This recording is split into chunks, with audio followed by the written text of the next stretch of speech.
شروع اللہ کا نام لے کر جو بڑا مہربان نہایت رحم والا ہے۔ جو چیزیں آسمانوں میں ہیں اور جو چیزیں زمین میں ہیں سب اللہ کی تسبیح کرتی ہیں، اور وہ غالب ہے، حکمت والا ہے۔ وہی تو ہے جس نے کفار اہل کتاب کو پہلی لشکر کشی پر ہی ان کے گھروں سے نکال دیا۔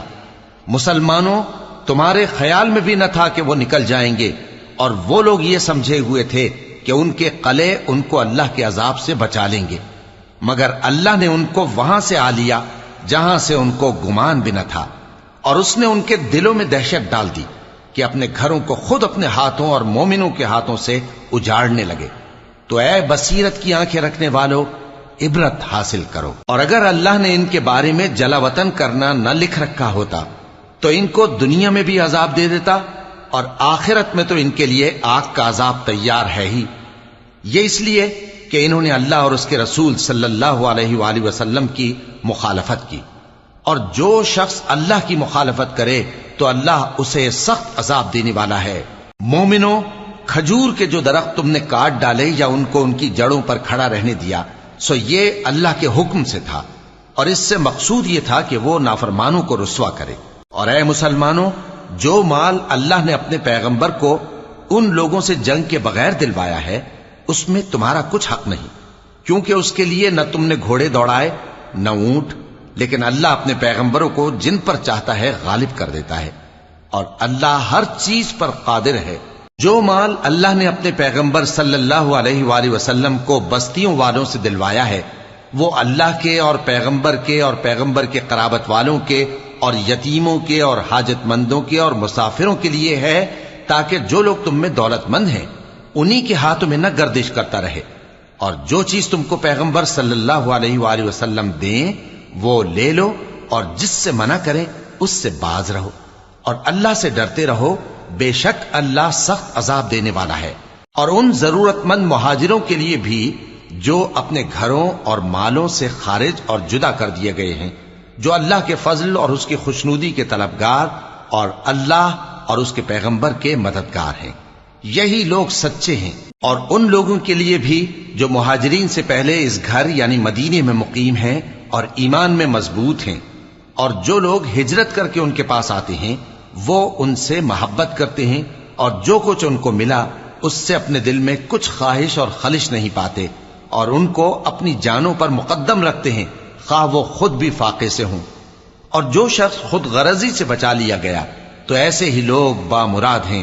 اور ان کے لیے بھی جو ان مہاجرین کے بعد آئے اور دعا کرتے ہیں کہ اے پروردگار ہمارے اور ہمارے بھائیوں کے جو ہم سے پہلے ایمان لائے ہیں گناہ معاف فرما، اور مومنوں کی طرف سے ہمارے دل میں کینہ و حسد نہ پیدا ہونے دے، اے ہمارے پروردگار تو بڑا شفقت کرنے والا ہے، مہربان ہے۔ کیا تم نے ان منافقوں کو نہیں دیکھا جو اپنے کافر بھائیوں سے جو اہل کتاب ہیں کہا کرتے ہیں کہ اگر تم جلا وطن کیے گئے تو ہم بھی تمہارے ساتھ نکل چلیں گے اور تمہارے بارے میں کبھی کسی کا کہا نہ مانیں گے، اور اگر تم سے جنگ ہوئی تو تمہاری ہی مدد کریں گے، مگر اللہ ظاہر کیے دیتا ہے کہ یہ جھوٹے ہیں۔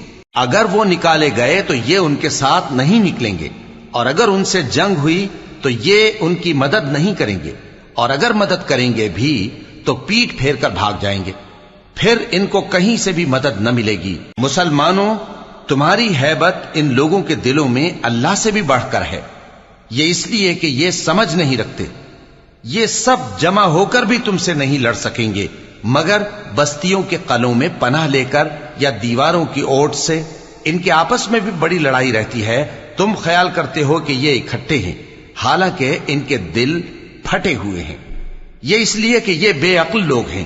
ان کا حال ان لوگوں کا سا ہے جو ان سے کچھ ہی پیشتر اپنے کرتوت کی سزا کا مزہ چکھ چکے ہیں، اور ان کے لیے دکھ دینے والا عذاب تیار ہے۔ منافقوں کی مثال شیطان کی سی ہے کہ انسان سے کہتا رہا کہ کافر ہو جا، پھر جب وہ کافر ہو گیا تو کہنے لگا کہ مجھے تجھ سے کچھ سروکار نہیں، مجھ کو تو اللہ رب العالمین سے ڈر لگتا ہے۔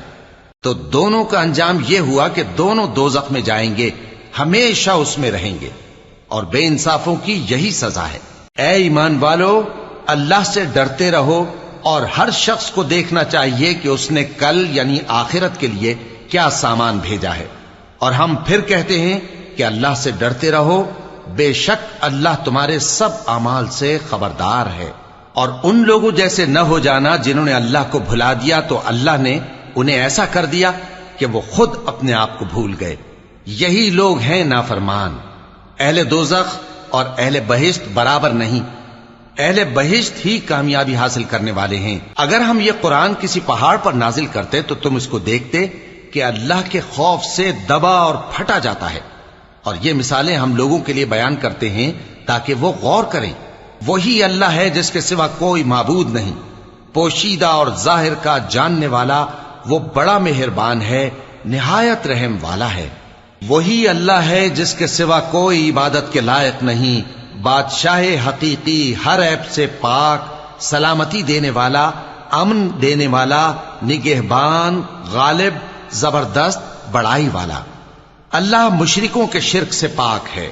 وہی اللہ تمام مخلوقات کا خالق، ایجاد و اختراع کرنے والا، صورتیں بنانے والا، اس کے سب اچھے سے اچھے نام ہیں۔